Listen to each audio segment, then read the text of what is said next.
জমিন এখনো ওইটাই আছে।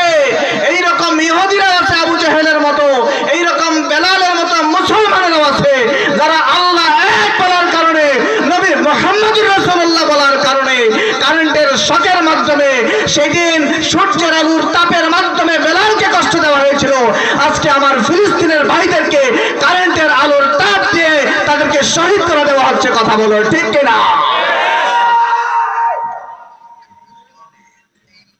জমিন ওইটাই, পক্ষ এইটাই, বিপক্ষ ওইটাই।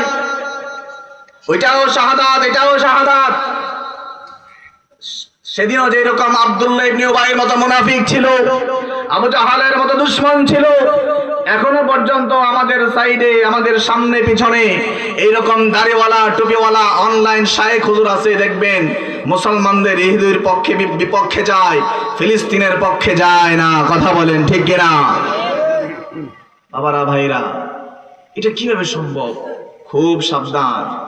আপনি দেখেন এই আমেরিকার ট্রাম্প প্রথম 12 দিন যুদ্ধ করছে, ঠিক কিনা? 12 দিন পরাজিত হওয়ার পরে ইরানের ভিতরে দিয়ে দিল তাদের নিজেদের মধ্যে গন্ডগোল, ওইটাও ব্যর্থ হইল। এরপর এখন সরাসরি আক্রমণ।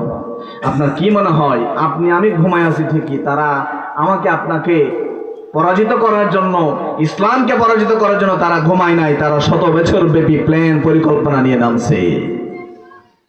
কিছুদিন আগেও দেখছেন পত্রিকায় নিউজ আসছে, উত্তরবঙ্গে এক ইমাম সাহেব 20 বছর নামাজ পড়াইছে, এখন হঠাৎ করে ধরা পড়ছে উনি খ্রিস্টান।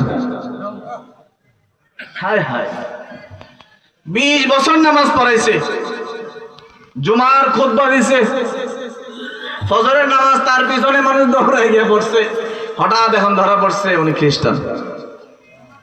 20 বছর যারা নামাজ পড়ছে পিছনে, এর রূপাইটা কি হইল? যারা নামাজ পড়ে কবরে চলে গেছে। হায় হায়, চিন্তা করতে পারেন আপনি তারা কেমনে সেট করছে? আপনি 20 বছর খবরই নেই আপনার। এইরকম আপনার আমার ভিতরে তারা এই টুপিওয়ালা দাড়িওয়ালা কিছু পেইড ডলার পরিশোধ করে কিছু এরকম মানুষ সামনে বসায়া রাখছে। কথা কোন ঠিক কিনা? অনলাইনে সুন্দর সুন্দর কথার মাধ্যমে তারা আমার নবীজির বিপক্ষে আপনার মানসিকতাকে দাঁড় করায় দেয়, ঠিক কিনা? বাবারা ভাইরা, সেদিকে যাচ্ছি না, বলছিলাম গাউসে পাক আব্দুল